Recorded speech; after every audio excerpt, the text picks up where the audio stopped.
जब से पूजा ससुराल आई है तब से बड़ी भाभी को काम करते देख रही थी। बीच बीच में मम्मी जी उनको आकर क्या बनाना है खाने में ये सब निकाल कर किचन के स्लैब पर रख कर चली जाती थी। भाभी मुझे गर्म पानी पीना है। पूजा ने बड़ी भाभी से कहा, हाँ पूजा अभी लाती हूँ। जब पानी लेकर आई तो पूजा ने उनका हाथ पकड़ लिया। कब से काम कर रही हो आप? मुझे कब से आना है किचन में आपके साथ काम करने। इतनी जल्दी क्या है बिन्नू, अभी तो 10 दिन और हैं। अरे भाभी फिर मुझे भी कोई काम दे दो, मैं बोर हो गई हूँ खाली बैठे बैठे। अच्छा अभी बताती हूँ पूजा, तुम बच्चों का होमवर्क करवा दो। ठीक है भाभी। चिंटू और बाणी भाभी के बच्चे। बाणी तो छठवीं में थी और चिंटू तीसरी में। दोनों का होमवर्क करवाने बैठी तो बच्चे हर बात पर आवाज़ लगाते, मम्मी मेरी नोटबुक कहाँ है। कभी बाणी आवाज़ लगाती, माँ मेरी इंग्लिश की बुक दे दो ना। मैंने बच्चों से कहा, क्या है ये हर बात के लिए माँ, कुछ खुद भी कर लो तुम दोनों। देखते नहीं माँ दिन भर काम करती रहती है। पर दादी तो कहती है माँ कुछ करती ही नहीं, ये चिंटू ने कहा। रोज दादी यही तो कहती हैं पापा से। दिन भर सुजाता बच्चों को पढ़ाती रहती है, पता नहीं आजकल की क्या पढ़ाई है, कुछ काम ही नहीं करती। हमारे ज़माने में हम 5 बच्चों को पालते भी थे, पढ़ाते भी थे और घर का सब काम भी करते थे, फिर भी नहीं रखते थे। और आजकल ये लड़कियां थोड़ा सा काम क्या करना पड़े तो बस। इतना तो पूजा समझ गई थी, यहाँ की सब बातें सासू माँ की ही मानी जाती हैं। क्योंकि जब उसने अपने पति अविनाश से कहा कि देखो ना अभी भाभी कितना काम करती हैं, कोई उनकी मदद नहीं करता, ऐसा थोड़ी होता है। अभी ने मोबाइल में देखते हुए कहा, देखो ये बेकार की बातें मुझे मत बताओ, तुम्हें जो करना है माँ से पूछो। अब आज से पूजा किचन में खाना बना रही थी। सबको खिलाया भाभी ने। पर ये क्या भाभी, हमारे लिए तो सब्जी और दाल है ही नहीं, हम दोनों कैसे खाएंगे। कोई बात नहीं पूजा, हम दही से खा लेंगे। पूजा ने कहा, भाभी स्टोर से आलू लेके आती हूँ, कुछ फटाफट बना लेती हूँ। ये क्या, स्टोर में तो ताला लगा है। लाओ आप चाबी दो। चाबी तो मम्मी जी के पास है, मांगने जाओगी तो 10 बातें सुनोगी। इससे अच्छा तो है हम दोनों दही से ही खा लें।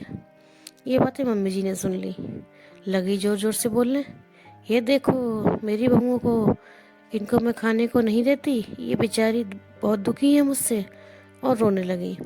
बड़े भैया आए और बोले, क्या तमाशा लगा रखा है सुजाता, एक तो दिन भर कोई काम नहीं करती और माँ से बहस करती हो। माँ से माफ़ी मांगो तुम दोनों। पर भैया हमने, मुझे कुछ नहीं सुना। सॉरी मम्मी जी। पूजा और सुजाता दोनों ने माफ़ी मांगी, पर फिर रोटी भी गले से नहीं उतरी।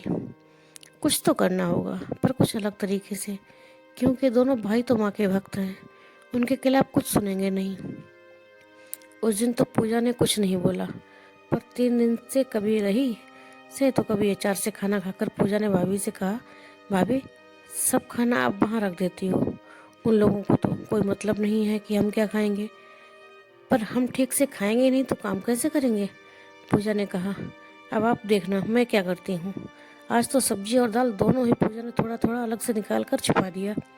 सासू माँ बोल रही थी, अरे आज सब्जी कम लग रही है, क्यों रोज वही निकाल कर देती थी। पूजा ने किचन में से कहा, बस इतनी ही है, ख़त्म हो गई। पर जब दोनों खाने बैठी तो अभी ने देखा, क्या हुआ माँ, माँ ने सब्जी मांगी तो तुमने कहा ख़त्म हो गई, थोड़ा ज़्यादा बना लिया करो। आप सही बोल रहे हो, पर हमें इजाज़त नहीं है ज़्यादा बनाने की। माँ ये लोग क्या बोल रही हैं, आप इनको अपनी मर्ज़ी से खाना बनाने दो ना। लाओ स्टोर की चाबी, भाभी ये आप रख लो चाबी, अपनी मर्ज़ी से जो बनाना हो बनाओ, पर कोई चीज़ कम ना पड़े। किसी को अच्छा नहीं लगता है कि हम इतना तो कमाते ही हैं कि सब पेट भर आराम से खा सकें। क्यों माँ? माँ अभी इन सब झंझट से दूर रहो कि क्या बनाना है कितना बनाना है, करने दो इन लोगों को। आप तो आराम से बाबूजी के पास बैठो। भाभी ने पूजा से कहा, ये जादू कैसे हुआ। पूजा ने भाभी को बताया, इनको मैंने बोला था कि हम कुछ अपनी मर्जी से नहीं कर सकते, तब इन्होंने कहा माँ से बोलो। मैंने माँ से तो नहीं बोल सकते थे, वो सुनने को तैयार ही नहीं है। सारा कुछ वही देखेंगी तो थक जाएंगी, कैसे होगा। अब स्टोर और किचन तो हम संभाल ही सकते हैं, है ना। ये बोले, हाँ ये तो तुम सही कह रही हो, तुम लोग दो हो, अब माँ को आराम करना ही चाहिए। ठीक है बात करूँगा, समझी भाभी।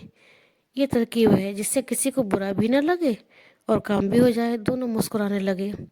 दोस्तों आपको हमारी कहानी कैसी लगी है, प्लीज़ आप अपना कमेंट करना ना भूलिए।